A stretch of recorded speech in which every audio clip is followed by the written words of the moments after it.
يا حبيبي مهما كنت محبوبا بين الناس سوف تجد مريضا نفسيا يكرهك بلا سبب، شئت أم أبيت هناك من يموت حقدا بسببك.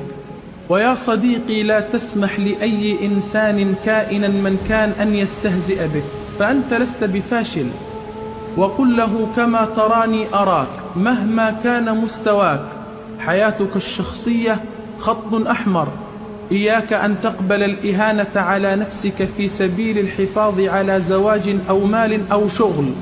كرامتك رأس مالك، الله خلقك كريم والله هو خير الرازقين، فلا تسعى لإرضاء أحد، فإرضاء الناس غاية لا تدرك.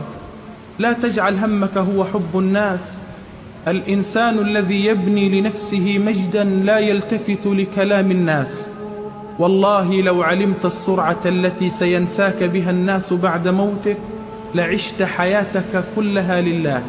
فعليك بالتطنيش، فالتطنيش فن راق لا يتقنه إلا محترف السعادة.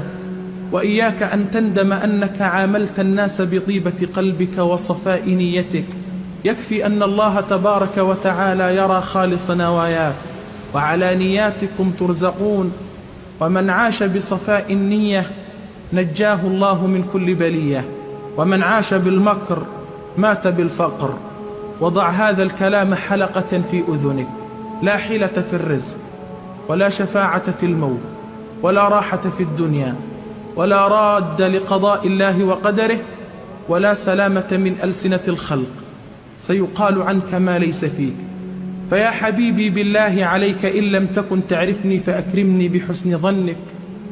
يا أهلينا اتقوا الله فينا ولا تقولوا عنا ما ليس فينا. اسمعوا منا ولا تسمعوا عنا.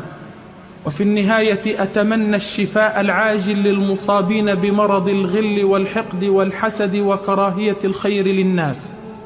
اللهم من كان في نيته سوءا لنا فلا تجمعنا به يا ربنا، لا صدفة ولا حلما ولا واقعا. اللهم من أراد بنا خيرا فوفقه لكل خير وأعنا على إكرامه، ومن أراد بنا شرا فأشغله بنفسه واصرفه عنا.